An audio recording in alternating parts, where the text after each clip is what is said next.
isang liblib na baryo sa probinsya ng Quezon, may isang lugar na matagal nang iniiwasan ng mga tao. Hindi dahil may mababangis na hayop doon, kundi dahil sa isang napakalaking puno ng balete na matagal nang nakatayo sa gitna ng lumang bakuran. Ayon sa mga matatanda sa baryo, mahigit 100 taon na raw ang punong iyon. Napakalawak ng mga ugat nito na parang mga ahas na gumagapang sa lupa. Ang mga sanga nito ay sobrang kapal, at tila ba may sariling buhay habang sumasayaw kapag hinihipan ng hangin. At sa tuwing sasapit ang gabi, may mga kakaibang bulong na naririnig mula sa ilalim ng puno. Pero matagal nang hindi pinapansin ng mga kabataan sa baryo ang mga kwentong iyon. Hanggang sa isang araw, may bumalik. Ang pangalan niya ay Anton. 25 taong gulang na si Anton. At halos 10 taon siyang nawala sa baryo. Lumaki siya roon kasama ang kanyang lola, pero nang mamatay ito ay lumipat siya sa Maynila para magtrabaho. Ngunit ngayon, bumalik siya. Hindi para magbakasyon, kundi para ibenta ang lumang bahay ng kanyang lola. Pagdating niya sa baryo, ay agad siyang napansin ng mga matatandang nakaupo sa tindahan. Si Anton ba yan? Bulong ng isa. Akala ko hindi na babalik yan, sabi naman ng isa pa. Ngunit nang makita nila kung saan papunta si Anton, bigla silang natahimik dahil ang bahay ng kanyang lola ay matatagpuan sa likod ng lumang balete tree. Habang naglalakad si Anton sa makipot na daan papunta sa kanilang bahay, napansin niyang parang walang nagbago sa baryo. Pareho pa rin ang mga bahay. Pareho pa rin ang amoy ng hangin. Pero may kakaiba. Napansin niyang walang dumadaan sa parte ng kalsada malapit sa balete tree. Kahit ang mga bata ay naglalaro sa kabilang bahagi ng baryo. Ganon pa rin pala dito, bulong ni Anton sa sarili. Hindi siya naniniwala sa mga kwentong multo. Para sa kanya, pamahiin lang ang lahat. Makalipas ang ilang minuto, ay narating niya ang lumang bahay ng kanyang lola. Matagal na itong walang nakatira, kaya halatang napabayaan na. May mga sirang bahagi ang bubong, at ang bakuran ay napuno na ng damo. Ngunit ang mas nakakuha ng kanyang atensyon ay ang napakalaking balete tree na nakatayo ilang metro lang mula sa bahay.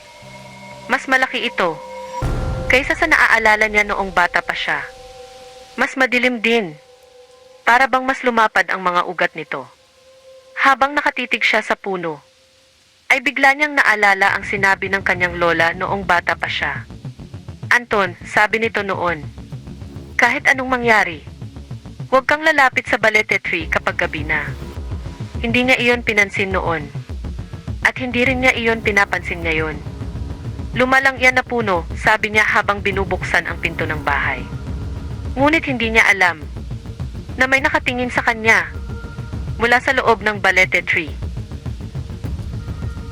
Lumipas ang ilang oras. Habang nililinis ni Anton ang loob ng bahay, inaalis niya ang mga alikabok at inaayos ang mga lumang gamit ng kanyang lola. May nakita siyang mga lumang larawan, mga litrato ng baryo. Noong hindi pa siya ipinapanganak, may isa ring litrato ng kanyang lola, nakaupo sa harap ng balete tree. Ngunit nang tignan niyang mabuti ang larawan, napansin niyang may ibang anino sa likod ng puno. Isang hugis na parang tao, pero hindi malinaw. Siguro epekto lang ng kamera, sabi niya sa sarili. Ngunit kahit sinabi niya iyon, nakaramdam siya ng kakaibang lamig sa kanyang likod. Parang may nakatingin sa kanya. Dahan-dahan siyang napalingon sa bintana. At mula roon, kitang-kita niya ang balete tree. Tahimik ito. Hindi gumagalaw. Pero pakiramdam niya ay parang may buhay ang puno. Umiling siya at bumalik sa paglilinis. Lumipas ang gabi. Nang hindi niya namamalayan, bandang 10:00 ng gabi, ay napagod na siya. Kaya nagpasya siyang matulog. Wala pang kuryente sa bahay, kaya kandila lang ang ilaw niya. Habang nakahiga siya sa lumang kama ng kanyang lola, ay naririnig niya ang mga tunog ng gabi sa baryo. Mga kuliglig, hangin, at mga dahon na gumagalaw. Ngunit makalipas ang ilang minuto, May narinig siyang kakaiba. Parang may kumakatok sa kahoy. Napaupo si Anton sa kama. May tao ba? Sigaw niya. Walang sumagot. Tahimik ang paligid. Akala niya ay imahinasyon lang niya iyon. Kaya muli siyang humiga. Pero ilang segundo lang ang lumipas. Narinig niya ulit. Mas malakas na ngayon. Parang nanggagaling sa labas ng bahay. Dahan-dahan siyang tumayo. At lumapit sa bintana. At nang silipin niya ang labas, napansin niyang gumagalaw ang mga ugat ng balete tree dahil sa hangin. Ngunit sa ilalim nito, may isang babaeng nakatayo. Mahaba ang buhok, nakasuot ng puting damit, at nakaharap siya sa bahay. Nanlaki ang mata ni Anton. "Hello," sigaw niya. Hindi gumalaw ang babae. Hindi rin ito nagsalita. Nakatingin lang ito sa bahay. Kinabahan si Anton. Kaya lumabas siya ng bahay dala ang kandila. "Miss, ayos lang po ba kayo?" tanong niya. Dahan-dahan siyang lumapit. Ngunit habang papalapit siya sa balete tree, napansin niyang wala na ang babae. Bigla itong nawala. Walang bakas. Walang tunog. Para bang hindi ito totoo. Napakamot si Anton sa ulo. "Siguro pagod lang ako," sabi niya sa sarili. Tatalikod na sana siya para bumalik sa bahay. Nang bigla niyang marinig ang isang mahinang bulong mula sa likod niya. Isang boses na halos hindi marinig. Anton! Nanigas siya sa kinatatayuan. Dahil kilala niya ang boses na iyon. Boses iyon ng kanyang lola. Dahan-dahan siyang napalingon sa balete tree. At sa pagitan ng makakapal na ugat nito, may nakita siyang isang kamay na dahan-dahang lumalabas mula sa lupa. Nanigas si Anton sa kanyang kinatatayuan. Hindi siya makapaniwala sa kanyang nakita. Sa pagitan ng makakapal na ugat ng balete tree, may isang kamay na dahan-dahang lumalabas mula sa lupa. Maputla ito, marumi, at parang matagal nang nakabaon sa ilalim ng lupa. Nanginig ang hawak niyang kandila, habang dahan-dahan siyang umatras. Hindi totoo to, bulong niya sa sarili. Pero habang nakatitig siya sa kamay, lalo itong gumagalaw. Unti-unti itong umaangat. Para bang may taong pilit na lumalabas mula sa ilalim ng lupa. Bigla siyang nakarinig ng isa pang bulong. Mahina, paos, at pamilyar. Anton! Napaatras siya ng tuluyan. Dahil sigurado siya sa narinig niya. Boses iyon ng kanyang lola. Pero imposible iyon. Matagal nang patay ang kanyang lola. Hindi pwedeng siya iyon, sabi niya habang mabilis na tumalikod. At tumakbo pabalik sa bahay. Pagpasok niya sa loob, ay agad niyang isinara ang pinto at isinandal ang likod dito. Humihingal siya. Parang gusto niyang maniwala na panaginip lang ang lahat. Lumapit siya sa bintana at sumilip ulit sa balete tree. Tahimik na ulit ang paligid. Wala nang kamay. Wala ring babae. At hindi rin gumagalaw ang mga ugat ng puno. Para bang walang nangyari. Napaupo si Anton sa sahig. "Siguro pagod lang ako." Guni-guni lang yon, pilit niyang kinukumbinsi ang sarili. Pero kahit anong sabihin niya sa sarili niya, hindi mawala sa isip niya ang nakita niyang kamay at ang boses ng kanyang lola. Kinabukasan, maaga siyang nagising. Halos hindi siya nakatulog buong gabi. Madalas siyang magising dahil pakiramdam niya ay may naglalakad sa labas ng bahay. Pero tuwing sisilip siya sa bintana, wala siyang nakikita. Paglabas niya ng bahay, ay agad siyang napatingin sa balete tree. Tahimik ito sa liwanag ng araw. Mukha lang itong normal na puno. Ngunit habang nakatitig siya dito, napansin niya ang lupa sa ilalim ng puno. May bahagi doon na parang bagong hukay at may mga bakas ng kamay sa lupa. Bigla siyang kinilabutan. Hindi na siya nag-atubili at naglakad papunta sa baryo. Kailangan niyang magtanong sa mga matatanda roon. Pagdating niya sa maliit na tindahan sa baryo, ay naroon pa rin ang mga matatandang lalaki na nag-uusap. Napansin agad nila si Anton. "Uy, bumalik ka talaga siya," sabi ng isa. "Anton," bati ng isang matandang lalaki na kilala niya. "Si Mang Isko, ang dating kaibigan ng kanyang lola." "Magandang umaga po," sabi ni Anton. "Doon ka ba natulog sa bahay ng lola mo kagabi?" tanong ni Mang Isko. Tumango si Anton. Napansin niyang biglang nagkatinginan ang mga matatanda. "May nakita ka ba?" tanong ni Mang Isko. Sandaling natahimik si Anton. Hindi niya alam kung sasabihin niya ang nangyari. Pero sa huli, nagdesisyon siyang magsabi ng totoo.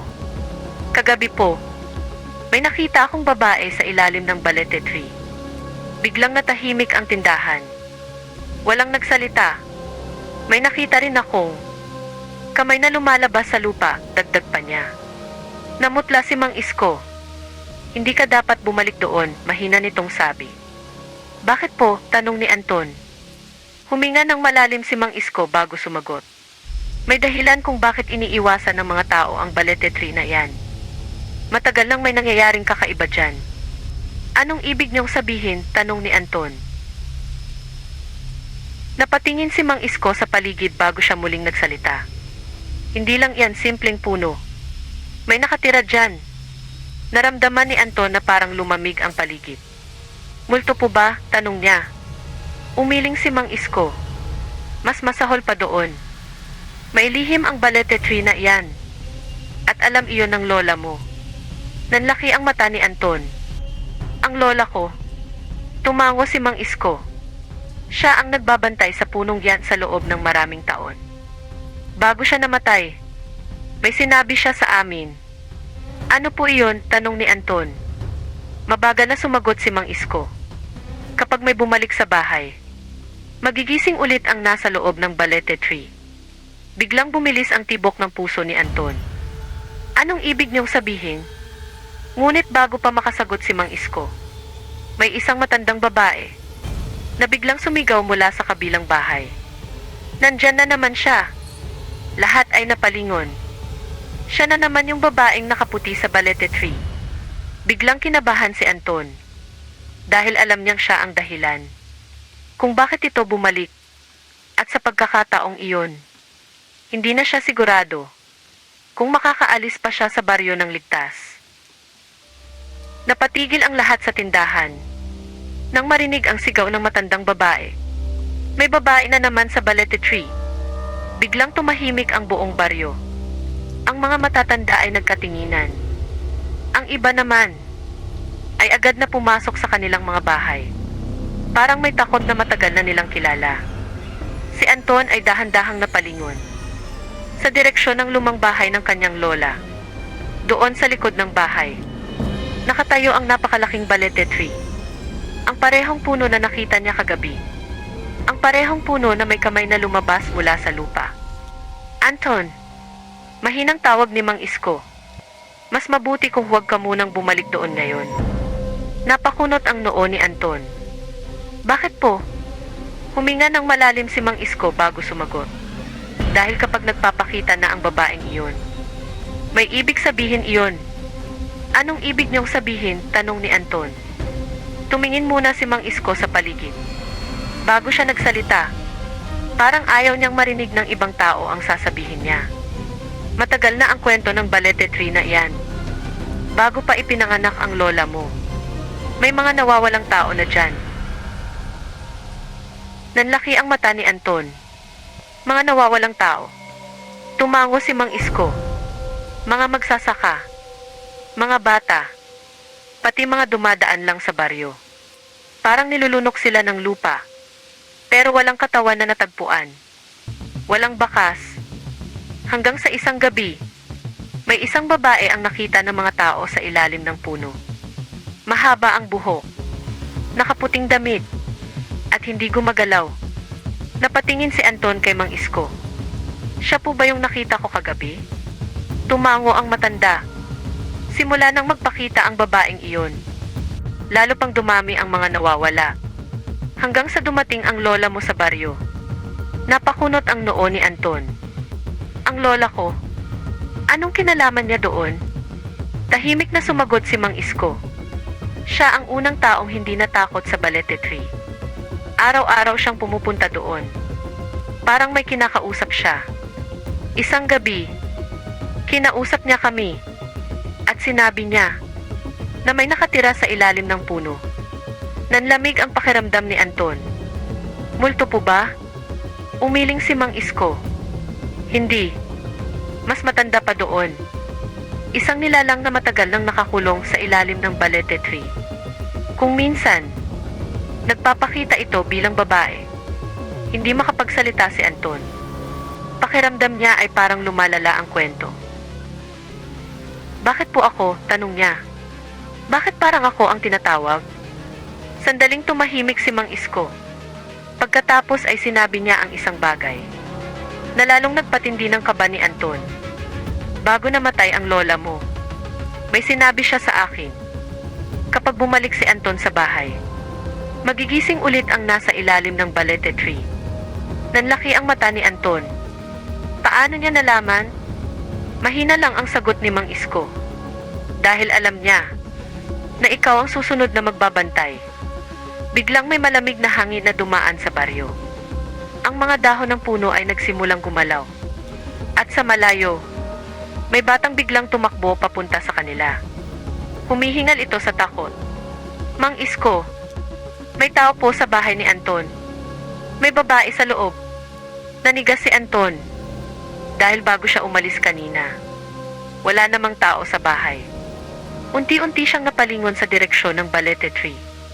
At sa sandaling iyon, may pakiramdam siyang may nakatingin sa kanya mula sa malayo. At ang mas nakakatakot, parang kilala siya ng nilalang na iyon. Dahil sa pagkakataong ito, hindi na ito nagtatago.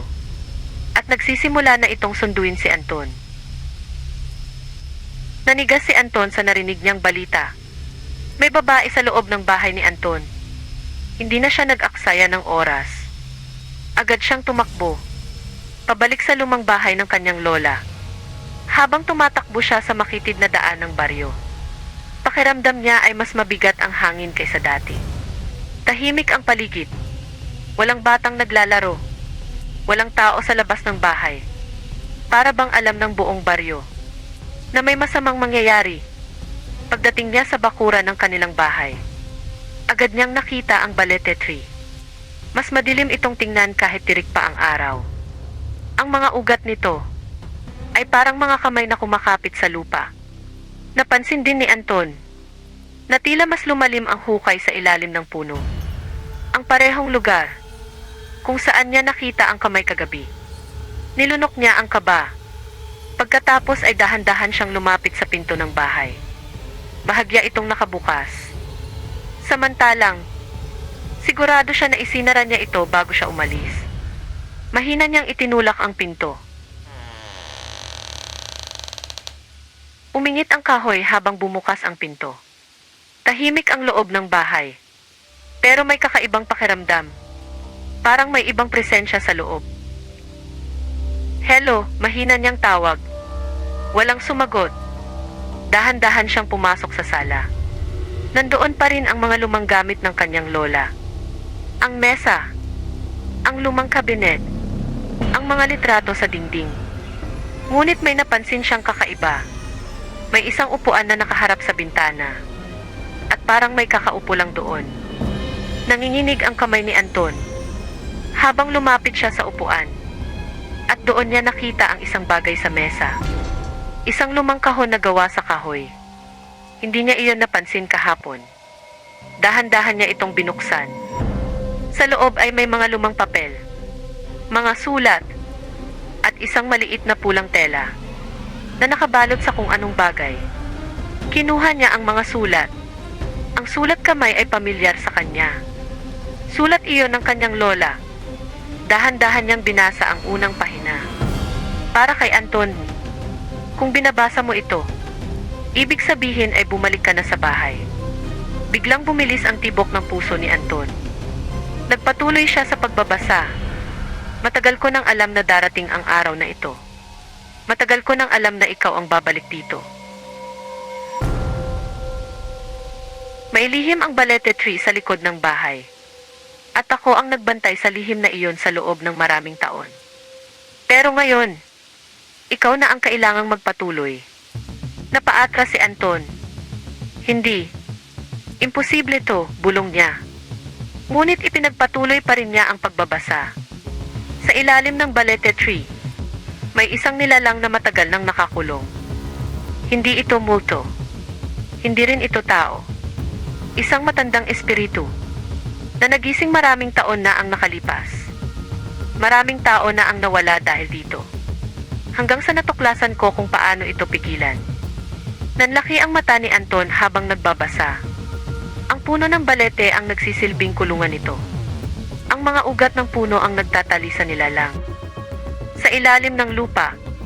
Pero may isang kondisyon. Kailangan may tagapagbantay. Kapag wala nang nagbabantay, makakalaya ang nilalang. Nanginig ang kamay ni Anton dahil alam na niya kung saan papunta ang sulat. At ngayon, ikaw na ang susunod na tagapagbantay. Bigla niyang ibinagsak ang sulat sa mesa. Hindi ko gagawin yan. Hindi ako mananatili dito. Pero bago pa siya makalayo, biglang bumagsak ang isang bagay sa kusina. Napalingon siya. Tahimik ulit ang bahay. Dahan-dahan siyang lumakad papunta sa kusina. Ang bawat hakbang niya ay mabigat. Pagdating niya sa pintuan ng kusina, may nakita siyang bagay sa sahig. Isang lumang plato na nabasag. Pero hindi iyon ang nagpanginig sa kanya. Dahil sa gitna ng kusina, may isang babaeng nakatayo. Mahaba ang buhok nito. Nakatakip sa mukha. Nakaputing damit. Ang parehong babaeng nakita niya sa ilalim ng balete tree. Hindi ito gumagalaw. Hindi rin ito nagsasalita. Unti-unti itong nagtaas ng ulo. At kahit natatakpan ng buhok ang mukha nito, ramdam ni Anton na nakatingin ito sa kanya. Pagkatapos ay nagsalita ito sa isang mahinang boses. Anton, hindi mo na matatakasan. Dahil nagising mo na siya. Biglang bumukas ang lahat ng bintana ng bahay.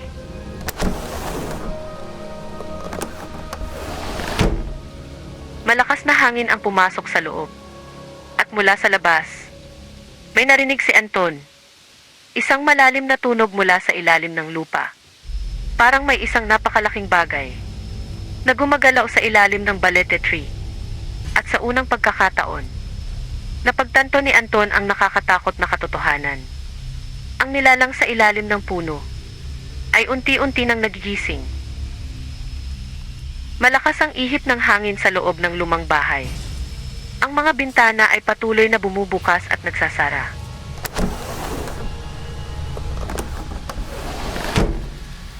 Nakatayo si Anton sa gitna ng kusina. Sa harap niya, ang babaeng nakaputi. Mahaba ang buhok nito na halos matakpan ang mukha. Hindi ito gumagalaw. Pero ramdam ni Anton ang malamig na presensya nito. Hindi mo na matatakasan. Ulit ng babae sa mahinang boses. Dahil nagising mo na siya. Napaatras si Anton. Anong gusto mo? Tanong niya habang nanginginig ang boses. Hindi agad sumagot ang babae. Sa halip ay dahan-dahan itong tumuro sa mesa sa sala, kung saan nakalagay ang kahon at ang sulat ng kanyang lola. Basahin mo lahat. Bulong ng babae. Bago mahuli ang lahat. Pagkatapos noon, bigla itong nawala. Parang usok na naglaho sa hangin. Nanlaki ang mata ni Anton. Walang bakas. Walang tunog. Para bang hindi talaga ito tao. Agad siyang bumalik sa sala. Kinuha niya muli ang sulat ng kanyang lola. May isa pang pahina na hindi pa niya nababasa. Huminga siya ng malalim. Pagkatapos ay nagpatuloy siya sa pagbabasa. Anton, kung umabot ka sa bahaging ito ng sulat, ibig sabihin ay nagpakita na siya sa'yo. Ang babaeng nakikita mo ay hindi ang tunay na nilalang. Isa lamang siyang tagapamagitan. Isang espiritu na nakatali sa balete tree. Napalunok si Anton. Nagpatuloy siya sa pagbabasa.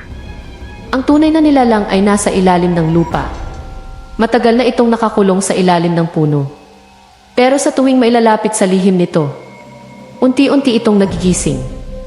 At ngayon, nagising mo na siya. Naramdaman ni Anton ang lamig sa kanyang likod.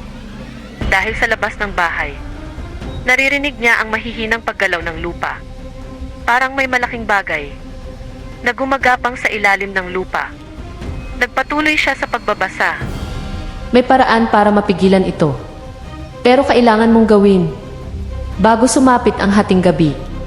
Sa loob ng kahon, may pulang tela. Sa loob ng telang iyon, may anting-anting na ginamit ko sa loob ng maraming taon.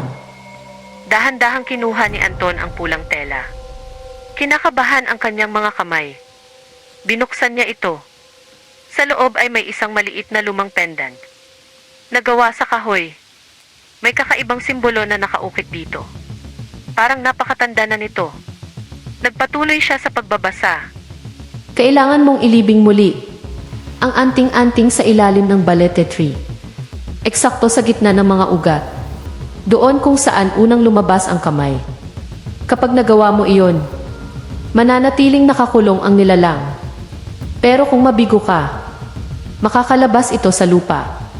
Napatigil si Anton sa pagbabasa. Dahil sa labas ng bahay, biglang may narinig siyang malakas na pagkalagot ng ugat ng puno. Napalingon siya sa bintana at ang nakita niya ay lalong nagpatindi ng kanyang takot. Ang lupa sa ilalim ng balete tree ay gumagalaw. Unti-unti itong bumubuka at ang mga ugat ng puno ay tila napuputol isa-isa. Biglang bumukas ang pinto ng bahay. At sa labas, nakita niya ulit ang babaeng nakaputi. Ngunit ngayon, nakatayo ito sa tabi ng balete tree. At dahan-dahan itong nagsalita. Anton, bilisan mo. Dahil malapit na siyang makalaya. Sa likod ng babae, may isang bagay na dahan-dahang lumalabas mula sa lupa. Hindi ito malinaw, pero napakalaki nito. At sa unang pagkakataon, narinig ni Anton ang isang malalim na ungol mula sa ilalim ng lupa. Isang tunog na hindi kailanman dapat marinig ng tao. Isang tunog na parang galing sa isang napakatandang nilalang. At doon niya naintindihan ang isang bagay. Hindi lang niya kailangang ilibing ang anting-anting. Kailangan niyang gawin ito bago tuluyang makawala ang nilalang sa ilalim ng balete tree. Dahil kapag nangyari iyon, hindi lang ang baryo ang mawawala, kundi lahat ng tao sa paligid nito. At nagsimula nang lumubog ang araw. Ibig sabihin, papalapit na ang hating gabi. Palubog na ang araw. Ang langit sa ibabaw ng baryo ay nagiging kulay kahel at pula. Nakatayo si Anton sa pintuan ng lumang bahay. Mahigpit niyang hawak ang anting-anting na iniwan ng kanyang lola. Sa labas, ang balete tree ay tila mas madilim kaysa dati. At ang lupa sa ilalim nito ay patuloy na gumagalaw. Parang may isang napakalaking bagay na pilit na umaahon mula sa ilalim ng lupa. Sa tabi ng puno, nakatayo ang babaeng nakaputi. Tahimik lamang itong nakatingin kay Anton. Bilisan mo, Mahina nitong sabi. tumatakas na siya. Nilunok ni Anton ang kaba. Pagkatapos ay dahan-dahan siyang lumabas ng bahay. Bawat hakbang niya papunta sa balete tree ay parang mas bumibigat. Ang hangin ay malamig at ang paligid ay tahimik. Pagdating niya sa ilalim ng puno, kitang-kita na ang malaking bitak sa lupa. At mula sa loob nito, may naririnig siyang malalim na paghinga. Parang may isang nilalang na matagal nang natutulog. At ngayon ay nagigising na. Biglang gumalaw ang lupa. Isang napakalaking kamay ang lumabas mula sa bitak. Hindi ito mukhang kamay ng tao. Mahaba ang mga daliri nito. At tila nababalot ng putik at ugat ng puno. Napaatras si Anton sa takot. Pero naalala niya ang sinabi sa sulat ng kanyang lola. Kung hindi niya gagawin ang ritual bago maghating gabi, makakalaya ang nilalang. Mahigpit niyang hinawakan ang anting-anting. Pagkatapos ay lumapit siya sa gitna ng mga ugat ng balete tree. Doon mismo sa lugar kung saan unang lumabas ang kamay. Biglang narinig niya ang boses ng babae sa likod niya. Anton, bago mo gawin iyon, Kailangan mong malaman ang totoo. Dahan-dahan siyang napalingon. Sa pagkakataong iyon, bahagyang umangat ang buhok na tumatakip sa mukha ng babae. At doon niya nakita ang isang bagay na hindi niya inaasahan. Ang mukha nito ay kamukha ng kanyang lola. Nanlaki ang mata ni Anton. Lola, mahina itong umiti. Hindi ako ang nilalang sa ilalim ng puno. Pero ako ang espiritong nagbabantay dito. Matagal na akong nakatali sa Balete Tree. Simula nang gawin ko ang ritual. Maraming taon na ang nakalipas. Nanginig ang boses ni Anton. Ibig sabihin, ikaw yung babaeng nagpapakita. Tumango ang espiritu. Ako ang nagbabantay sa kulungan ng nilalang. Pero hindi habang buhay. May kailangan na papalit. Nanlamig ang pakiramdam ni Anton. Anton, ikaw ang napili. Biglang lumakas ang paggalaw ng lupa. Mas lumaki ang bitak sa ilalim ng puno. At unti-unting umaangat ang isang napakalaking anino mula sa ilalim ng lupa. Ang mga ugat ng Balete Tree ay tila napuputol isa-isa. Ngayon na, Sigaw ng espiritu ng kanyang lola. Mabilis na lumuhod si Anton.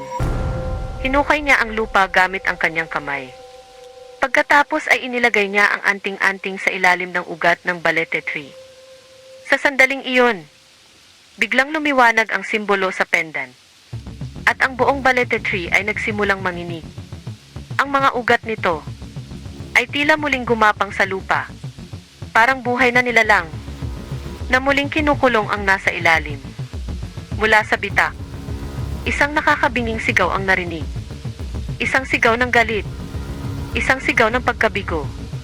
Unti-unting nagsara ang lupa. Ang kamay na lumalabas kanina ay muling hinila pababa. At makalipas ang ilang segundo, tahimik na ulit ang paligid. Nakaluhod si Anton sa lupa. Hingal na hingal. Pagtingin niya sa tabi niya, wala na ang espiritu ng kanyang lola. Pero may narinig siyang mahinang bulong sa hangin. salamat Anton. Lumipas ang ilang linggo. Tahimik na ulit ang baryo. Hindi na gumagalaw ang lupa sa ilalim ng Balete Tree. At mula noon, si Anton na ang nakatira sa lumang bahay ng kanyang lola. Hindi na niya ibinenta ang bahay. Dahil ngayon, naiintindihan na niya kung bakit kailangang may tagapagbantay. Tuwing gabi, minsan ay lumalabas siya sa bakuran at tinitingnan ang Balete Tree. Siguradong nakakulong pa rin ang nilalang sa ilalim nito. Pero alam niyang isang araw, may ibang taong darating. Isang taong kailangang pumalit sa kanya. Dahil ang lihim ng Balete Tree ay hindi kailanman dapat makalaya. At habang umiihip ang malamig na hangin sa gabi, parang may naririnig si Anton.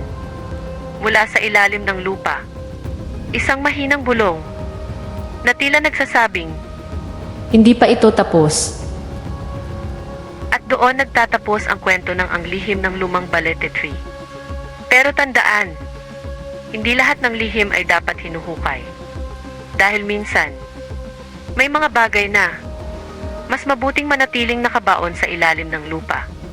Kung nagustuhan mo ang kwentong ito, huwag kalimutang mag-like, mag-subscribe, at i-share para sa mas marami pang Anonymous Pinoy Stories. At tandaan, sa susunod na makarinig ka ng bulong sa dilim, siguraduhin mong huwag kang lilingon